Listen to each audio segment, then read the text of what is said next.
Hi ಎಲ್ಲರಿಗೂ ನಮಸ್ಕಾರ ಸ್ನೇಹಿತರೆ. ಫಸ್ಟ್ ಟೈಮು ಇದರಲ್ಲಿ ಇನ್ಸ್ಟಾ 360ನಲ್ಲಿ ಈ ವಿಡಿಯೋನ ರೆಕಾರ್ಡ್ ಮಾಡ್ತಾ ಇರೋದು. ಈಗ ಡ್ಯೂಟಿನ ಆನ್ ಮಾಡ್ಕೊಳ್ಳೋಣ. ಸೊ ಈಗ ಡ್ಯೂಟಿ ಬಂದು ಫಸ್ಟ್ ಡ್ಯೂಟಿ ಒಂದು ಡ್ಯೂಟಿ ಮಾಡಿದ್ದೀನಿ. ಇವಾಗ ಇನ್ನೊಂದು ಡ್ಯೂಟಿ ಪಿಕಪ್ ಮಾಡೋಕ್ಕೆ ಹೋಗಬೇಕು. ಬನ್ನಿ ಹೋಗೋಣ, ಪಿಕಪ್ ಮಾಡೋಣ.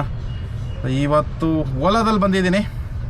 ಎಲ್ಲ ಇವತ್ತು ಅಂತ ಇದ್ದೀನಿ. ಯಾಕೆ ಅಂತಂದರೆ ಇನ್ಸ್ಟಾ 360ನಲ್ಲಿ ಫಸ್ಟ್ ಟೈಮ್ ಅಲ್ವ ನಾನು ವ್ಲಾಗ್ ಮಾಡ್ತಾ ಇರೋದು. ಅದಕ್ಕೋಸ್ಕರ ಏನೋ ಒಂದು ಸ್ವಲ್ಪ ಏನಂತಾರೆ ಅಲ್ಲೋಲ ಗಲ್ಲೋಲ ಆದಂಗೆ ಆಗ್ತಾಯಿದೆ. ಸೊ ಹಂಗಾಗಿ ಸ್ವಲ್ಪ ನರ್ವಸ್ಸು. ಆಯಿತಾ, ಹೋಯ್ತಾ ಸರಿ ಆಗ್ತೀನಿ. ನಾರ್ಮಲಾಗಿ ಫೋನಲ್ಲಿ ಮಾಡ್ತಾ ಇದ್ದಿದ್ದು ವಿಡಿಯೋ ಶೂಟ್ನ ಈಗ ಬಂದುಬಿಟ್ಟು ಇದರಲ್ಲಿ ಮಾಡ್ತಾಯಿದ್ದೀನಿ ಇನ್ಸ್ಟಾ 360. ಬನ್ನಿ ಹೋಗಿ ಕಸ್ಟಮರ್ನ ಪಿಕಪ್ ಮಾಡೋಣ ಅಂತ. ಯಾವುದೋ ಡ್ಯೂಟಿ ಬಂತು, ಮಿಸ್ ಆಯಿತು. ಓಕೆ, ನೋ ಪ್ರಾಬ್ಲಮ್, ಬೇರೆ ಡ್ಯೂಟಿ ಸಿಗುತ್ತೆ. ರ್ಯಾಪಿಡೋ, ನಮ್ಮ ಯಾತ್ರಿ, ಹಾಗೆ ಏನಪ್ಪ ಇದು ಯಾವುದೆಲ್ಲ ಅಪ್ಲಿಕೇಶನ್ ಇದೆ ಎಲ್ಲ ಆನ್ ಮಾಡಿಬಿಡೋದೆ. ಒಂಥರ ಟೆನ್ಷನ್ ಐತೈತೆ ಗುರು. ಇನ್ಸ್ಟಾ 360ಗೆ ಟೆನ್ಷನ್ ಮಾಡ್ಕೊಳೋಂಥದ್ದು ಏನು, ತಲೆ ಕೆಡ್ಸ್ಕೊಳೋಂಥದ್ದು ಏನಿಲ್ಲ. ಸೊ ಬನ್ನಿ ಯಾವುದಾದ್ರೂ ಒಂದು ಡ್ಯೂಟಿ ಹಾಕ್ಕೊಂಡು ಹೋಗೋಣ. ಈಗ ಪಿಕಪ್ ಮಾಡೋಣ ಅಂತ ಬಂದಿರೋಂಥ ಕಸ್ಟಮರು ಇಲ್ಲೇ 1.5 ಕಿಲೋಮೀಟ್ರಿಗೆ 80 ರೂಪಾಯಿ ಇದೆ. ಸೊ ಇದು ಬಂದುಬಿಟ್ಟು Indiranagar 12th main. So 12th main ಇಲ್ಲೇ ಇರೋದು. ಇದೇ ಲೊಕೇಶನ್ ಕಸ್ಟಮರ್ದು. ಕಾಣ್ತಿದೆಯಲ್ವ ಮುಂದೆ. ಸೊ ಹೋಟೆಲು ಅದೇನೆ. ಸೊ ಕಸ್ಟಮರ್ ಇಲ್ಲಿ ಬರ್ತಿದ್ದಾರೆ, ನೋಡ್ಬೋದು.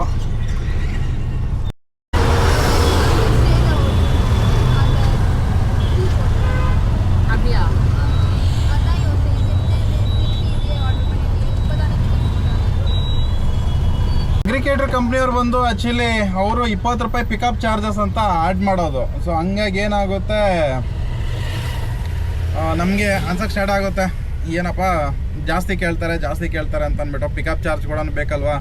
ಇವಾಗ 1.5 ಕಿಲೋಮೀಟ್ರು 1.25 ಕಿಲೋಮೀಟ್ರ್ ಹೋಗಿ ಪಿಕಪ್ ಮಾಡ್ಕೊಂಬರೋವಂಥದ್ದು. ಸೊ ಹಂಗಿರ್ಬೇಕಾದ್ರೆ ನಾವು ಸ್ವಲ್ಪ ಯೋಚನೆ ಮಾಡಬೇಕು. ಕಸ್ಟಮರ್ ಕೂಡ ಅದೇ ಲೆಕ್ಕಾಚಾರದಲ್ಲೇ ಕೊಡೋದು. ಇರೋರು ಕೊಟ್ಟೋಗ್ತಾರೆ, ಇಲ್ದವ್ರು ಸ್ವಲ್ಪ ಕಷ್ಟನೇ. ಇವನ್ ನಾವೇ ಕೊಟ್ಟೋಗ್ಬೇಕು ಅಂದ್ರೆ ಸ್ವಲ್ಪ ಹಿಂದೆ ಮುಂದೆ ಯೋಚನೆ ಮಾಡ್ತೀವಿ. ಆದರೆ ಏನು ಮಾಡೋದು, ನಮ್ದು ಮ್ಯಾನೇಜ್ ಆಗಬೇಕಲ್ಲ. 1 ಕಿಲೋಮೀಟ್ರ್ ಅಷ್ಟು ಬಂದು ಪಿಕಪ್ ಮಾಡಬೇಕು ಅಂತಂದರೆ ನಮಗೂ ಖರ್ಚು ವೆಚ್ಚ ತಗಲುತ್ತೆ, ಸರಿನಾ. ಸೊ ಆ ಥರ ಇದೆ. ಅಗ್ರಿಕೇಟರ್ ಕಂಪ್ನಿಯಲ್ಲಿ ಮಿನಿಮಮ್ 50 ರೂಪಾಯಿ ಅಂತ ಮಾಡಿದ್ದಾರೆ, ಅದು ಪಿಕಪ್ ಚಾರ್ಜಸ್ ಸೇರಿನೇ. ಸೊ ಇಲ್ಲೇ ಇಂದಿರಾನಗರದಲ್ಲಿ ವೆಯ್ಟ್ ಮಾಡ್ತಾ ಇದ್ದೀನಿ. ಏನು ಸಿಕ್ಕಾಬಿಟ್ಟೆ ಟ್ರಾಫಿಕ್ ಆಗಿಬಿಟ್ಟಿದೆ ಅಂತ ನೀವು ನೋಡ್ಬೋದು. ಆ ಕಡೆ ಸೈಡೆಲ್ಲ, ಸೊ ಈ ಕಡೆ ಸೈಡು. ಸೊ ಇಲ್ಲೇ ವೆಯ್ಟ್ ಮಾಡಿ ಇವಾಗ ಯಾವುದಾದ್ರೂ ಒಂದು ಡ್ಯೂಟಿ, ಸರಿನಾ. ಸೊ ನೋಡಿ, ಈಗ ಒಂದು 50 ರೂಪಾಯಿ ಮಿನಿಮಮ್ ಬಾಡಿಗೆನೇ ಸಿಕ್ಕಿರೋದು. ಆದರೆ ಈ ಗಲ್ಲಿ ಒಳಗೆ ಹೋಗಿ ಪಿಕಪ್ ಮಾಡ್ಕೊಂಡು ಬರಬೇಕಾಗುತ್ತೆ. ಅದು ಬಂದು 3/4 ಕಿಲೋಮೀಟ್ರ್ ಇದೆ. ಬೆಂಗಳೂರಲ್ಲಿ ಏನಪ್ಪ ಪ್ರಾಬ್ಲಮ್ ಅಂತಂದರೆ ಬರೀ ಒನ್ ವೇನೇ. ಎಲ್ಲೋದ್ರೂ ಬರೀ ಸಿಕ್ಕಾಬಟ್ಟೆ ಒನ್ ವೇಗಳು. ಈ ಒನ್ ವೇ ಇರೋದ್ರಿಂದಾಗಿ ಭಾರಿ ಹಿಂಸೆ ಆಯಿತಾ. ಸೊ ಇದೊಂದು ಗೊಳಗುರು, ಏನು ಮಾಡೋಕ್ಕಾಗಲ್ಲ. 200 ಮೀಟ್ರ್ ಇರೋ ಜಾಗಕ್ಕೆ ಕಸ್ಟಮರೇನೆ ಏನು ಮಾಡ್ತಾರೆ, ಬನ್ನಿ ಅಂತ ಬುಕ್ಕಿಂಗ್ ಮಾಡ್ತಾರೆ. 100-200 ಮೀಟ್ರಿಗೆ 300 ಮೀಟ್ರಿಗೆ ಬುಕ್ಕಿಂಗ್ ಮಾಡೋರು ಇದ್ದಾರೆ ಅಂತ ಯೋಚನೆ ಮಾಡಿ ಎಷ್ಟು ಸೋಂಬೇರಿಗಳಿದ್ದಾರೆ ಅಂತ ಅಂದ್ಬಿಟ್ಟು. ಆದರೆ ನಮ್ಮ ಕೆಲಸ ಏನು, ಡ್ಯೂಟಿ ಮಾಡೋದು. ಡ್ಯೂಟಿ ಮಾಡಲೇಬೇಕಲ್ವಾ. ಹಂಗಾಗಿ ಹಾಕ್ಕೊತೀವಿ ಬಾಡಿಗೆನ. ಅದಕ್ಕೆ ಪಿಕಪ್ ಚಾರ್ಜಸ್ ಎಲ್ಲ ಸೇರಿ ಅಯ್ಯಪ್ಪ ಕಂಪ್ನಿ ಒಂದು ಕೊಡೋದು 50 ರೂಪಾಯಿ. ಬನ್ನಿ ಇವಾಗ ಹೋಗಿ ಕಸ್ಟಮರ್ನ ಪಿಕಪ್ ಮಾಡೋಣ. ಇಲ್ಲೇ ಎಲ್ಲೋ ಇದ್ದಾರೆ. ಇವತ್ತು ಬೇರೆ ಬರೀ ಮಿನಿಮಮೇ ಬೀಳ್ತಾ ಇದೆ, ಅದೊಂದು ಗ್ರೇಟ್ ವಿಷಯ ಅಂತ ಹೇಳ್ಬೋದು. ಬರೀ ಮಿನಿಮಮ್ ಸಿಕ್ಕಿದ್ರೂ ಪರವಾಗಿಲ್ಲ, ಹೆಂಗೋ ಮ್ಯಾನೇಜ್ ಮಾಡ್ಕೋಬೋದು. ಕಸ್ಟಮರೇ ಎಕ್ಸ್ಟ್ರಾ 10 ರೂಪಾಯಿ ಕೊಟ್ಟು ಕರ್ಸ್ಕೊತಾ ಇದ್ದಾರೆ. ಸೊ ವೆಯ್ಟ್ ಮಾಡಿ ಕರ್ಕೊಂಡು ಹೆಂಗೆ ಅಂತ ಅಂದರೆ ನೋಡ್ಬೋದು.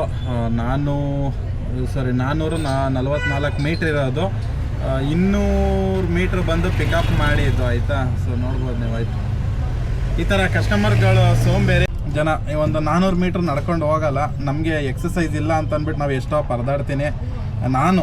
ಇನ್ನು ಈವನ್ ನಮ್ಮ ಡ್ರೈವಿಂಗ್ ಫೀಲ್ಡಲ್ಲಿ ಇರೋರು ಕೂಡ ಆಲ್ಮೋಸ್ಟ್ ಆಟೋ ಡ್ರೈವರ್ಗಳು. ಯಾಕಂತಂದರೆ ಒಂದೇ ಪೊಸಿಷನಲ್ಲಿ ಹಿಂಗೆ ಕೂತ್ಕೊಂಡಿರ್ತೀವಲ್ವ, ಕೂತನೇ ಒಂಥರ ಹಿಂಸೆ ಆಗೋಗಿರುತ್ತೆ. ಸೊ ಹಿಂಗಿರ್ಬೇಕಾದ್ರೆ ಈ ಹೊಟ್ಟೆಗಳು ನೋಡ್ಬೋದು, ಎಲ್ಲ ಹೊಟ್ಟೆ ಬಂದುಬಿಟ್ಟಿದೆ. ಕೂತೆ ಹೊಟ್ಟೆ ಬಂದುಬಿಟ್ಟಿರೋದು. ಸೊ ಜನ ಹಿಂಗೆ. ಸೊ ಅದಕ್ಕೆ 62 ರೂಪಾಯಿ ಪೇ ಮಾಡ್ತಿದ್ದಾರೆ. ಅದು ಏನಕ್ಕೆಪ್ಪ ಅಂತ ಅಂತಂದರೆ 10 ರೂಪಾಯಿ ಕಸ್ಟಮರ್ ಎಕ್ಸ್ಟ್ರಾ ಹಾಕಿದ್ದಾರೆ. 50 ರೂಪೀಸ್ ಮಿನಿಮಮ್ ಅಂತ ಅಂದ್ಬಿಟ್ಟು ಚಾರ್ಜ್ ಮಾಡ್ತಾ ಇರೋದು. ಬಂದು ಬರ್ತಿರೋದು ನಾಯಿ ಮರಿ ಇದು. ಸಬ್ಸ್ಕ್ರೈಬ್ ಮಾಡಿಕೊಂಡು ಅದ್ರ ಜೊತೆಗೆ ಕಸ್ಟಮರು 100 ರೂಪೀಸ್ ಹಾಕ್ಬಿಟ್ಟು ಹೋದ್ರು, 100 ರೂಪಾಯಿ ಮಾಡಿದ್ರು. ಸೊ ಯೋಚನೆ ಮಾಡಿ, ಒಬ್ಬೊಬ್ಬರೇ ಕಸ್ಟಮರ್ ಹಿಂಗೇನೆ. ಬೆಂಗಳೂರಲ್ಲಿ ಎಲ್ಲ ಥರ ಕಸ್ಟಮರ್ ಇದ್ದಾರೆ ಆಯಿತಾ. ಇರೋರು ಇದ್ದಾರೆ, ಹಿಂದೆ ಇರೋರು ಇದ್ದಾರೆ, ಒಬ್ಬೊಬ್ರು ಖುಷಿಯಾಗಿ ಹಾಕ್ತಾರೆ. ಅವ್ರೇನಂದರೆ ನಾಯಿ ಮರಿ ತಂದಿದ್ರು. ನಾಯಿ ಮರಿ ತಂದಿದ್ದಕ್ಕೆ ಅವ್ರು ಹೇಳಿದ್ರು 40 ನಾಯಿ ಬಗ್ಗೆ ಅದು ಇನ್ಫಾರ್ಮೇಷನ್ ಆಗಿರಲಿಲ್ಲ, ತುಂಬ ಜನ ಒಪ್ಕೊಳೋದಿಲ್ಲ, ಅದಕ್ಕೋಸ್ಕರ ಹಾಕ್ತೀನಿ ಅಮೌಂಟ್ ಅಂತ ಹೇಳಿದ್ರು. ಸೊ 100 ರೂಪೀಸ್ ಹಾಕ್ಬಿಟ್ಟು ಹೋಗಿದ್ದಾರೆ. ನನಗೇನು ಮೋಸ ಏನೂ ಆಗಿರಲಿಲ್ಲ. ಬರೀ ಯೋಚನೆ ಮಾಡಿ 1 ಕಿಲೋಮೀಟ್ರ್ ಒಳಗಡೆ ಪಿಕಪ್ಪು ಡ್ರಾಪ್ ಇದ್ದಿದ್ದು ಒಂದು 600-700 ಮೀಟ್ರ್ ಒಳಗಡೆ. ಇದೊಂದು ಬೆನಿಫಿಟ್ ಆಯಿತು. ಇವಾಗ ಇನ್ನೊಂದು ಡ್ಯೂಟಿ ಸಿಕ್ಕೈತೆ ಇಂದಿರಾನಗರದಿಂದ, ಮೋಸ್ಟ್ಲಿ HSR ಲೇಔಟು ITI ಲೇಔಟ್ಗೆ ಅಂದ್ಕೊಂಡಿದ್ದೀನಿ. ರೋಡ್ ಅಂತೂ ಅಧ್ವಾನ ಮಾಡಾಕ್ಬಿಟ್ಟವ್ರೆ ಗುರು, ತಡ್ಕೊಳಕ್ಕಾಗಲ್ಲ. Road condition ನೋಡಿಬಿಟ್ರೆ ಬೇಜಾರಾಗ್ಬಿಡುತ್ತೆ. ಯಾಕೆ ಹೇಳ್ತೀರಾ, ಇದರಲ್ಲಿ ಈ ರೋಡಲ್ಲಿ ಓಡಿಸೋದಂದ್ರೆ ಭಾರಿ ದೊಡ್ಡ ಹಿಂಸೆ. ಅದರ ಜೊತೆಗೆ ಕೈ ಎಲ್ಲ ಇಡೀ ನೋವು ಬಂದ್ಬಿಡುತ್ತೆ. ಸೊ ಬನ್ನಿ ಕಸ್ಟಮರ್ನ ಪಿಕಪ್ ಮಾಡೋಣ. ಲೇಟಾಗಿ ಬಂದಿದ್ದು ಇವತ್ತು ಡ್ಯೂಟಿಗೆ. ಎಷ್ಟು ಬೇಗ ಆಗುತ್ತೋ ಅಷ್ಟು ಬೇಗ ಡ್ಯೂಟಿನ ಕಂಪ್ಲೀಟ್ ಮಾಡಿಕೊಂಡ್ರೆ ಬೆಟರು. ಇಲ್ಲ ಅಂದರೆ ಮತ್ತೆ ಡ್ಯೂಟಿ ಮಾಡೋಕ್ಕೆ ತುಂಬ ಕಷ್ಟ ಆಗ್ತಾ ಹೋಗುತ್ತೆ. ಆದಷ್ಟು ಇವತ್ತು ನಾನು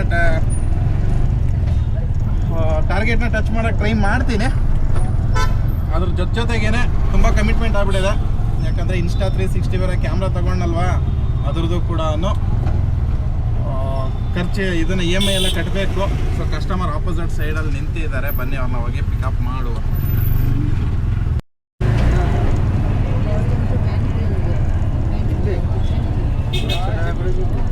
ಇಲ್ಲನಾ? ಹಾಂ,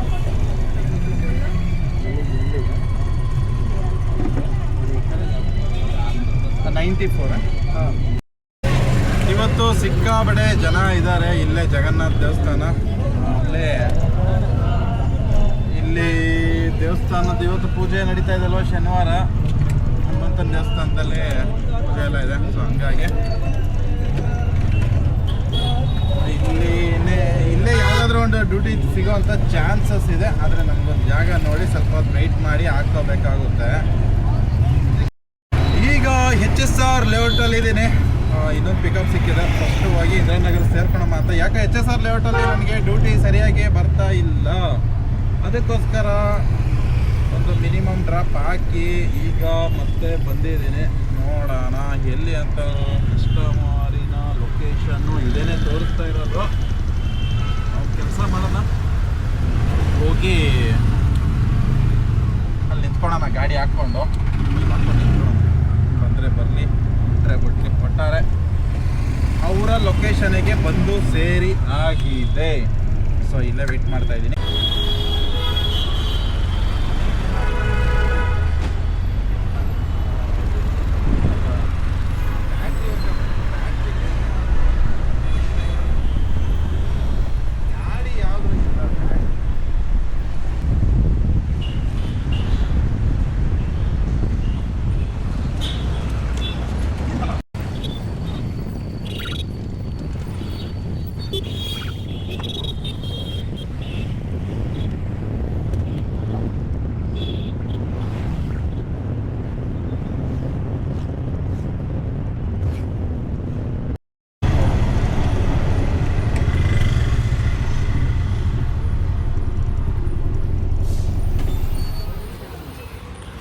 ಸೊ ಒಟ್ಟು ಗ್ಯಾಸ್ ಹಿಡಿಸಿರೋದು 283. ಫೈನಲಿ ಮನೆಗೆ ಬಂದಾಯಿತು. ಇನ್ನೊಂದು 8 ನಿಮಿಷ ಇದೆ 9 ಗಂಟೆಗೆ. ಸೊ ಬೇಗನೆ ಬಂದುಬಿಟ್ಟೆ ಅತ್ತಾಗೆ. ಇವತ್ತು ಟಾರ್ಗೆಟನ್ನು ಮಾಡೋಕ್ಕಾಗಿಲ್ಲ, ಬೇಗ ಬಂದುಬಿಟ್ಟೆ. ಸ್ವಲ್ಪ ಮನ್ಕೊಳ್ಳೋಣ, ಬೇಗ ಮನ್ಕೋಬೇಕು ಅಂತ ಅಂದ್ಬಿಟ್ಟು. ಸೊ ಬೇಗ ಊಟ ಮಾಡಿ ಸ್ನಾನ ಮಾಡಿ, ಅಂದರೆ ಸ್ನಾನ ಮಾಡ್ಕೊಂಡು ಊಟ ಮಾಡ್ಕೊಂಡು ಬೇಗ ಮನ್ಕೊಂಡು ಬೆಳಗ್ಗೆ ಸ್ವಲ್ಪ ವಿಡಿಯೋ ಎಡಿಟಿಂಗ್ ಕೆಲಸ ಎಲ್ಲ ಮಾಡಿಕೊಂಡು ಹೊರಡೋಣ ಇವತ್ತಿನ ದಿವಸ. ಓಕೆ, ಪರವಾಗಿಲ್ಲ. ಏನೋ ಒಂದು ಸ್ವಲ್ಪ ಟಯರ್ಡ್ ಮುಖದಲ್ಲೆಲ್ಲ ಕಾಣಿಸ್ತಿದ್ದೆ ನೋಡಿ. ಇನ್ನೊಂದೇನಪ್ಪ ಅಂತಂದರೆ ಸಿಕ್ಕಾಪಟ್ಟೆ ಧೂಳೈತಾ, ಹೆವಿ ಧೂಳೈತೆ ರೋಡಂತೂ. ಮತ್ತು ಗುಂಡಿಗಳು ಬಿದ್ದಿರೋದು, ಎಷ್ಟು ಗುಂಡಿಗಳಿದಾವೆ ಅಂತಂದರೆ ಅದ್ರ ಒಳಗಡೆ ಗಾಡಿಗಳನ್ನ ಬಿಟ್ಟು ಬೆನ್ನು ನೋವು ಈ ಕಡೆ ಇಲ್ಲಿ ಎದೆ ಪಕ್ಕೆ ಗಿಕ್ಕೆ ಕೈ ಎಳ್ತಾ ಕ್ಲಚ್ ಹಾಕಿ ಸಿಕ್ಕಾಪಟ್ಟೆ ನೋಯ್ತಾ ಇದೆ. ಸೊ ಈ ಸಿಚುವೇಶನಲ್ಲಿ ಬಂದಿರೋದು. ಇವತ್ತಿನ ಟಾರ್ಗೆಟ್ ಅಂತ ಆಗಿಲ್ಲ, ಬಟ್ ಏನಂತಂದರೆ ನಾರ್ಮಲ್ ಅರ್ನಿಂಗ್ನ ಮಾಡ್ಕೊಂಡು ಬಂದಿದ್ದೀನಿ. ಸೊ ಇಲ್ಲಿಗೆ ಈ ವಿಡಿಯೋ ಮುಗಿಸುವಂತಹ ಸಮಯ. ಇಲ್ಲಿಗೆ ಈ ವಿಡಿಯೋನ ಮುಗಿಸ್ತಾ ಇದ್ದೀನಿ. ವಿಡಿಯೋ ಹೇಗಿತ್ತು ಅಂತ ತಿಳಿಸಿ. ಹಾಗೆ ಮತ್ತೊಂದು ಹೊಸ ವಿಡಿಯೋನಲ್ಲಿ ಸಿಗ್ತೀನಿ. ಅಲ್ಲಿವರೆಗೂ ಟೇಕ್ ಕೇರ್, ಬಾಯ್, ನಮಸ್ಕಾರ.